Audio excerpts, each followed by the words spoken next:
Hello everyone. Today we're live from Lindsborg again, and today I am in a place many of you have possibly not seen before, and I'm here with Wayne Morgan. Wayne, you are the owner of a business, and what is the name of your business? It's the Oakland Ave Craftsmen Company. And they do something really important. So at the Old Mill Museum, which many of you have been to before, but maybe have not been in the basement, which if you pan around, you would see there's a lot of inner workings of the mill here that are just important for all of the processes that go on. But one of the things that we don't talk about that is so incredibly important is the foundation of the building. And without the foundation, you don't have a building. And so you do restoration work, correctly? That's right. That's what you're doing. We'll do about anything that has to do with a historic building. But one of the things we specialize in is masonry. And this was in dire need of some work because well-meaning people have in the past put material on and in the joints that was too high in the cement content. It was more like putting concrete in as opposed to the mortar it had originally. So what is the foundation here made out of? It's a limestone foundation, and in between it, that mixture in between is usually sand, and that's what we mix up sand and cement and lime. Okay. So the lime is basically, all of this came from limestone. The cement and the lime, it's just how it's cooked at the company that makes the product. Okay. So when I came in today, I said tuck pointing, and you said it's called repointing, really. A lot of people call it tuck pointing, but that's the initial process. That's correct. So you're doing repair work. And I also said this isn't something anyone can do, but you told me you were going to show me how to mix this up and let me try it even today. That's right. Exactly. So we'll see. I'm not convinced that I'm going to be great at it, but we'll try it. Well, for a project like this, you can't probably just get anybody off the street to do it. But for homeowners, we encourage them to learn how to do it because they can take care of a lot of maintenance issues. Seriously. So that something like this wouldn't necessarily have to happen to your house. Okay. The difference is you can get the materials and do it for $100, and if you wait to make me come, then it's going to be a few $1,000s. So this building is 2 years before the turn of the century. So this is an old building. So you started out by actually cleaning out joints, correct? That's right. So if you look over here, you can see how I've had to do two things here. I had to remove the inappropriate mortar that was between the limestone pieces, and in some cases I've had to take material off the top because someone had just smeared it. Oh, clear up the surface. That's right. And what that does is impedes the water flow. Okay. So the mortar, people think the mortar is glue that holds these stones in place, but it's not really that. Gravity holds them in place. They're there to move water from one stone to the next and out to the environment. Okay. So if it has the right mortar, kind of we're going to mix up and do, okay, then it moves the water and it will stay fine. What will happen is, as the stone was starting to do here, pieces of it were coming off and would come off more by the water being held in there. Okay. So that's the real culprit here. There's always going to be water in the wall, but the question is, how do we move it and manage it? Okay, And so that's let's what we mix do up here. some mortar. All right. Well, the first thing we do is we get sand. Okay, so you just, and it's just, it feels like anything you find probably on a beach Exactly. or something. It's just real In fine, fact, this not rocky. This came from a sand pit not far from here. It's from EM Sand Company. Okay. And we looked at the size that kind of replicated what was in here in the Okay. past. And then the other thing we'll do Get out of your way. is we need to add some cement. So this just says white Portland cement, and it's That's just right. pretty powdery looking. It is. And you sift it. We sift all of these because it'll get lumps in them. And if we don't sift it, then we'll end up with an inconsistent mortar. So we'll get lumps of the concrete or lumps of the lime in there. Okay. And so that's what's necessary to... So I don't do mortar, but I do bake, and it looks like powdered sugar, basically. Yeah, it does. And the same consistency. Tastes a little different. Yeah, I bet. Yeah, you can see the warning labels on the Yeah, the don't bags.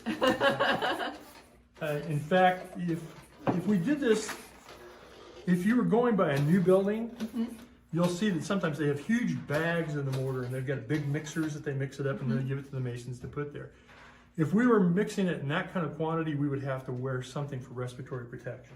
Just to keep yourself protected Right. from the But we work with so dust. little of it here at a time. And I guess that one of the things I get asked a lot is, why can't I just go down to the local hardware store or one of the big box stores and buy this stuff? And the problem is, this is not that hard a material. It's very soft. And, I mean, although when you hit it, Yeah. you put your finger on it, you're going to feel say it's pretty hard. But it's soft in terms of its compressive strength, Okay.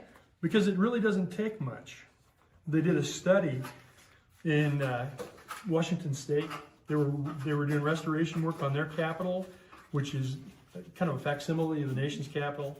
Kind of like the big restoration project we had at the state At capitol the state here. capitol here in Topeka. Yeah, and what they found was you only needed about 10 pounds of persuasive strength to hold these huge limestone blocks in place.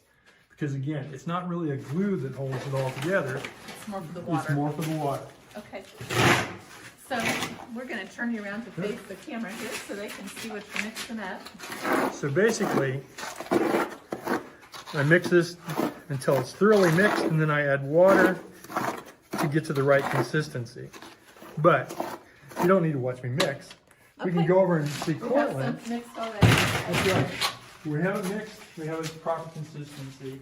So then really the next step, before we put any in, we'll spray water in the joints. So, So can I pick this up and just show on camera Yeah. what it looks like? It looks kind of like wet sandbox sand. right. Taco meat. Good. Yeah. Yeah. Or some people, Somewhat. A number of consultants and experts will tell you it should look kind of the consistency of brown sugar. Oh, So yes. it should pack and pack tight like brown sugar was. So if we make it, we can do it. So now, Courtland will show you kind of the process. So what are these tools called? It's a trowel. Trowel, yeah. Trowel. Yeah. Pointing Pointing trowel. tool. Pointing And trowel, okay. this is called a margin trowel in his, Margin in his trowel, left okay. hand. And I don't know, just kind of go here and Oh, you just fill it just in. basically fill it in. And Interesting. Okay. not a lot to it, but there is. You gotta make sure you have enough pressure because when you compact it, that's what gives it its strength. Right, If Okay. it's kind of loose, it will crumble. right. And it doesn't allow, it has to be able to allow the water to move through it. Okay. So you want to take a chance? I do. I There want we to try go. this. I want to see if I'm any good or not. I'm probably not going to be, but we'll see. We'll So see. you just See. get up to the That's right. You and move just it up put close. it in there. Okay. And And then I then- just pack it in. Yeah. Ooh, yeah. I'm not very good at this. I don't think. I'm getting it in there though. There you go. Push Interesting. it hard. Push it really hard. Okay. So it fills in everything. There you That's go. right. And then how deep do you put this back in? Like is We're going to bring it out. Bring it out to the face of it's the rock? Back to the face of the rock. okay. At least one of the two rocks. And a lot of- So, yeah, there's a lot of variation in here. So we can't get it uniform with all of them. In fact, that's one of the problems it had is I think people wanted to make a nice flat wall, but that's not how you do it, not by putting a high concrete material in it. This material is much more flexible. It'll actually allow movement of the wall. Okay. And I don't know how much you want to know about the chemistry of the process, Sure. but with this material, with all the lime in it, with concrete, it's all about the water coming in.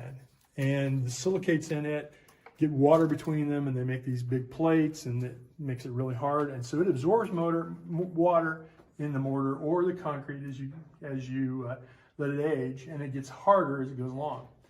Well, this also gets harder as it goes along, but it gets it by a different process. It tries to go back to its native limestone.